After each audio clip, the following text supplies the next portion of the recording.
சிம்மநாதம் கேட்குது, அண்டமெல்லாம் அதிருது. சிம்மநாதம் கேட்குது, அண்டமெல்லாம் அதிருது. பங்கஜமலர் கண்ணன் எங்கள் சுவாமி விவேகானந்தரின் சிம்மநாதம் கேட்குது. அனைவருக்கும் வணக்கம்.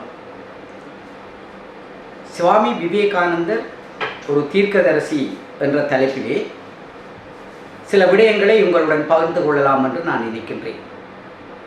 சுவாமி விவேகானந்தனுடைய பெயரை நாங்கள் உச்சரிக்கும் பொழுதே எங்களுக்குள்ளே அபாரமான ஒரு தெய்வீக சக்தி உருவாவதை நாங்கள் உணர்ந்து கொள்ளலாம்.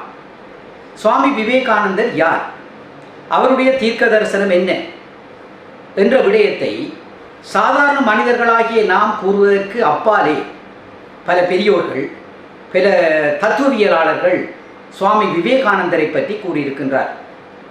சுவாமி விவேகானந்தனுடைய இளமை பெயர் நரேந்திரன் என்பதை நீங்கள் அறிவீர்கள். நரேந்திரன் தனது 6 வயதிலே இருக்கும் பொழுது ஆங்கில இலக்கியத்தை கற்பிப்பதற்காக அழைக்கப்பட்டவர் பேராசிரியர் வில்லியம் கேஸ்டி அவர்கள். அவர் சொல்லுகின்றார், சுவாமி விவேகானந்தர் ஒரு மேதை. நான் பல நாடுகளுக்கும் சென்றிருக்கின்றேன்.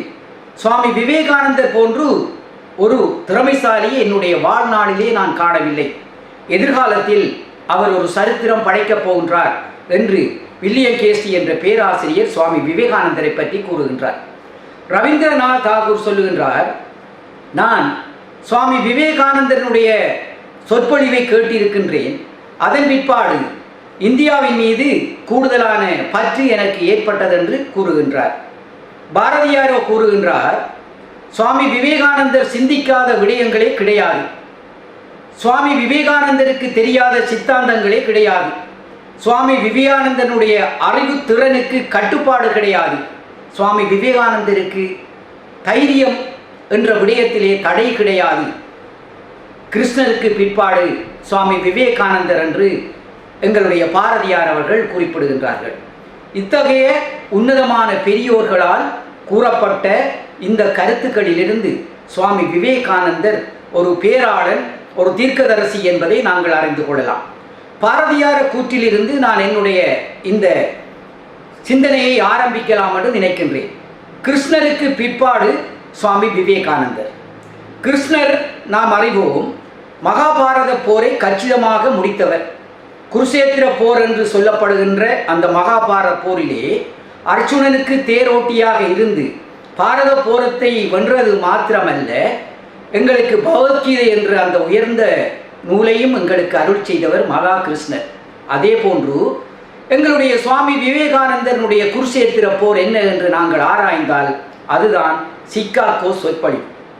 அமெரிக்க நாட்டை கண்டுபிடித்த கொலம்பஸ் அவர்களுடைய 400வது பிறந்த நாளை முன்னிட்டு அமெரிக்காவிலே சிக்காகோ நகரிலே சர்வமத மகாநாடு ஒன்று ஏற்பாடு செய்யப்பட்டது. 1893ஆம் ஆண்டு இந்த சர்வமத மகாநாடு ஏற்பாடு செய்யப்பட்டது. இந்த மகாநாட்டை 1891ஆம் ஆண்டு, அதாவது 2 வருடங்களுக்கு முன்னரே சுவாமி விவேகானந்தர் அறிந்து கொள்கின்றார். அவருக்கு இந்த மகாநாட்டிலே கலந்து கொள்ள வேண்டும் என்ற ஒரு உணர்வு ஏற்படுகின்றது. இருந்தாலும் கூட அன்னை சாரதா அம்மையாரனுடைய ஆசிக்காக, அனுமதிக்காக காத்திருக்கின்றார். அனுமதி பெற்ற பிற்பாடு அவர் 1893ஆம் ஆண்டு மே மாதம் தன்னுடைய பிரயாணத்தை ஆரம்பித்து சிக்காகோ நகருக்கு செல்ல தொடங்குகின்றார். 5 மாதங்கள் கப்பலிலும் 5 நாட்கள் இரவு பயணமாகவும் சென்று இந்த சிக்காகோ நகரை அடைகின்றார். அந்த சிக்காகோ நகரை அடைந்த பிற்பாடு அவருக்கு 2 அதிர்ச்சிகள் காத்திருந்தன. முதலாவது அதிர்ச்சி, அந்த சர்வமத மகாநாடு 2 மாதங்கள் பின்போடப்பட்ட முதலாவது அதிர்ச்சியாக இருந்தது. அடுத்த அதிர்ச்சியாக, இந்த சர்வ மகாநாட்டிலே கலந்து கொள்வதற்கு அங்கீகரிக்கப்பட்ட அங்கீகார கடிதம் அவருக்கு தேவைப்பட்டது. இந்த 2 விடயங்களையும் சுவாமிக்கு தாக்கத்தை ஏற்படுத்துகின்ற பெரிய விடயங்களாக இருந்தது. கையில் அவருக்கு பணம் இல்லை, இந்த மகாநாட்டிலே கலந்து கொள்வதற்குரிய அத்தாட்சி கடிதம் இல்லை. மனம் சோர்வான நிலையிலே தன்னுடைய நோக்கத்தை எவ்வாறாவது நிறைவு செய்ய வேண்டும் என்ற பேரவாவிலே குருதேவரனுடைய அருளுடன் இந்த நிகழ்விலே கலந்து கொள்ள வேண்டும் என்று ரயில் பிரயாணம் செய்கின்ற பொழுது ஒரு அம்மையாரை இவர் காண்கின்றார்.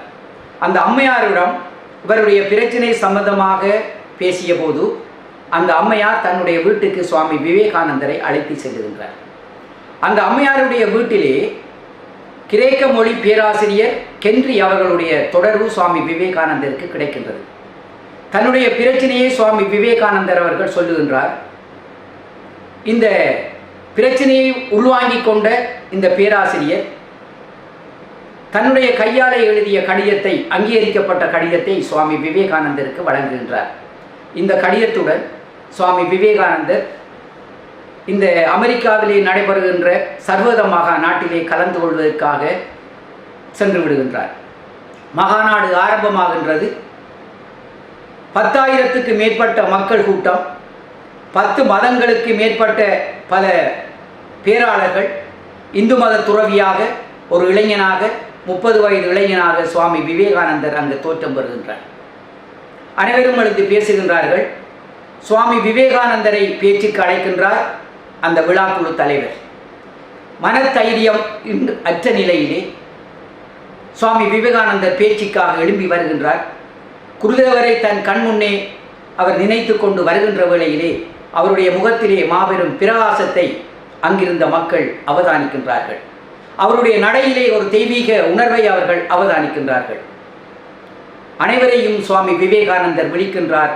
அமெரிக்க நாட்டு சகோதர சகோதரிகளே என்று விழித்துக் கொள்ளுகின்றார். அனைத்து மக்களும் எழுந்து நின்று சுவாமி விவேகானந்தருக்கு தன்னுடைய கரகோஷத்தை தெரிவிக்கின்றார். இந்த கரகோஷமானது சில நிமிடங்கள் நீடித்ததாக நாங்கள் அறியக்கூடியதாக இருக்கின்றது. ஆரம்பத்திலே பன்மை பொருந்திய இந்து மதத்தினுடைய ஒரு துறவியாக உங்கள் அனைவருக்கும் நான் நன்றி சொல்லுகின்றேன் என்று ஆரம்பித்து இந்து மதத்தினுடைய தத்துவங்களை பற்றி அவர் பேசுகின்றார்.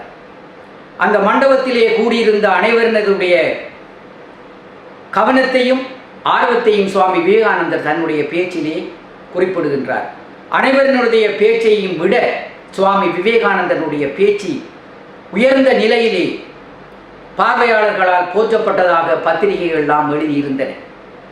இவ்வாறான அந்த பேச்சு நடந்து கொண்டு இருக்கின்ற வேளையிலே ஏனையவருடைய பேச்சினால் அந்த சபை சற்று அலுப்பு சலிப்பு பெறுகின்ற வேளையிலே சுவாமி விவேகானந்தர் தற்பொழுது பேசப் போகின்றார் என்று மீண்டும் மீண்டும் அந்த தலைவர் செய்திகளை மக்களுக்கு தெரிவித்துக் கொண்டிருக்கின்றார். இவ்வாறு அந்த சிகாகோ சொற்பொழிலே சுவாமி விவேகானந்தர் 6 தடவைகள் பேசக்கூடிய வாய்ப்பு கிடைக்கின்றது. இது இவருடைய தீர்க்க தரிசனமாகும். எந்த விதமான அழைப்புமின்றி, எந்த விதமான அனுமதியுமின்றி இந்த சர்வமத மகாநாட்டிலே பேச சென்றவருக்கு 6 தடவை அந்த பேச்சிலே கலந்து கொள்ளக்கூடிய வாய்ப்பை குருதேவர் அவர்களுக்கு அளித்திருந்தார்கள். அதன் பிற்பாடு அமெரிக்க நாட்டிலே இருக்கின்ற பல்கலைக்கழகங்களுக்கெல்லாம் சென்று அவர் பேசிவிட்டு மீண்டும் அவருடைய பிரயாணத்தை அவர் கொழும்பு பக்கம் திருப்பி கொழும்பு நகரை வந்தடைகின்றார். அமெரிக்க பத்திரிகைகளிலே சுவாமி விவேகானந்தனுடைய பேச்சை விளம்பரம் செய்ய தொடங்கினார்கள். இவர் பேசுவதற்கென்றே அங்கீகாரம் பெற்று இறைவனால் படைக்கப்பட்டவர் என்று சுவாமி விவேகானந்தரை பத்திரிகைகள் எழுதத் தொடங்கின. அதன் பிற்பாடு சுவாமி விவேகானந்தர் இந்தியாவுக்கு மட்டுமல்ல சர்வதேசம் போற்றுகின்ற ஒரு வீர துறவியாக மக்கள் மனதிலே பேரை கொடுத்தார். இவ்வாறான இந்த சிகாகோ சொற்பொழிவு இவருடைய தீர்க்க தரிசனத்துக்கு காரணமாக இருந்தது என்ன என்பது ஒரு மிக முக்கியமான ஒரு விடயமாக இருக்கின்றது. இந்தியாவில் இருக்கின்ற காலத்திலே அவர் பல இடங்களுக்கும் பல மடங்களிலும் பல கோயில்களிலும் அவர் பேசி செல்லுகின்ற நேரத்திலே அவருடைய பேச்சை மக்கள் ஒரு ஆர்வத்துடன் பேசாத நிலையை அவர் அவதானித்தார். இந்த மக்களினுடைய பேச்சு ஆர்வத்தை கூட்டுவதற்காக மேலத்தேயம் ஒன்றிலே பேசும் பொழுது அந்த மேலத்தேயத்தில் உள்ளவர்கள் அந்த பேச்சை வர்ணிக்கும் பொழுது மேலத்தேய பத்திரிகைகளிலே இந்த பேச்சு விளம்பரப்படுத்த பொழுது தன்னுடைய நாட்டிலே உள்ள இந்திய மக்களும் அந்த பேச்சை ஏற்றுக்கொள்வார்கள் என்ற அடிப்படையிலே தான் சுவாமி விவேகானந்தர் இந்த பேச்சை சர்வமத மகாநாட்டிலே சென்று பேசினார். இது அவருடைய ஒரு உயர்ந்த தீர்க்க தரிசனமாகும். இவர் இந்தியாவிலே இந்த பேச்சை முடிந்த பிற்பாடு அவருக்கு ராஜபோக மரியாதை கொடுக்கப்பட்டது. பல செல்வந்தர்களும் பல அரசியல் பிரமுகர்களும் இவரை அழைத்து இவருக்கு கௌரவம் அளித்தார்கள். வசதிகளுடன் அவர் பல இடங்களிலே தங்க வேண்டிய நிலையெல்லாம் ஏற்பட்டது. அப்பொழுதெல்லாம் அவர் நினைத்தார், இந்திய மக்களினுடைய கல்வி அறிவு பற்றியும் இந்திய மக்களினுடைய வறுமை பற்றியும் அவர் சிந்தித்தார். இதன் காரணமாக அவர் நினைத்தார், இந்தியா சென்றவுடன் இந்திய மக்களினுடைய வறுமையை போற்றுவதற்காக, இந்து மக்களினுடைய வறுமையை போற்றுவதற்காக ஒரு ராமகிருஷ்ண மிஷனை ஆரம்பிக்க வேண்டும் என்று அவர் தன்னுடைய எண்ணத்திலே விடயத்தை உருவாக்கி கொண்டார். அதன் பிறமாகத்தான் ராமகிருஷ்ண மிஷனை அவர் உருவாக்கி இன்று பல்வேறு ஏழை மாணவர்கள் கற்றுக்கொள்வதற்காகவும் தன்னுடைய எதிர்காலத்துக்கு வேண்டிய ஆக்கங்களை பெறுவதற்காகவும் வாய்ப்பு கிடைத்திருக்கின்றது என்பதை நாங்கள் இன்று அனைவரும் ஏற்றுக்கொள்ள வேண்டியவர்களாக இருக்கின்றோம். சுவாமி விவேகானந்தர் ஒரு தீர்க்கதரிசி மட்டுமல்ல, ஒரு கல்வி சிந்தனையாளர். அவருடைய கல்வி தத்துவங்கள் மிக ஆழமானதும் பெருமதி மிக்கதானதும் சமூகத்திலே போற்றப்படுகின்றது. அவருடைய கருத்து, அவர் கல்விக்கு சொல்லுகின்ற வரைவிலக்கணம் என்னவென்றால், மனிதனுடைய ஆற்றலை வெளிப்படுத்துவதுதான் கல்வி என்று சொல்லுகின்றார். மனிதனுக்குள்ளே இருக்கின்ற உள்ளாந்தத்தை வெளிப்படுத்துவது கல்வி என்று உயர்ந்த தத்துவத்தை கல்விக்காக சுவாமி விவேகானந்தர் கூறுவதை நாங்கள் பார்க்கின்றோம். அதே போன்று உணர்வதற்கான இதயம், சிந்தனை திறனுடன் மூளை, உழைக்கும் கரங்கள் ஒருவருக்கு வேண்டியவை என்று சுவாமி விவேகானந்தர் சொல்லுகின்றார். இவ்வாறு சுவாமி விவேகானந்தர் ஒரு தீர்க்க தரிசனம் உள்ள மாபெரும் துறவி, என்றும் மக்களிடையே வாழ்ந்து கொண்டிருப்பவர் என்பதை நாங்கள் அனைவரும் ஏற்றுக்கொள்ளலாம் என்று கூறி இத்துடன் என்னுடைய கருத்தை நான் முடிவு செய்கின்றேன். நன்றி, வணக்கம்.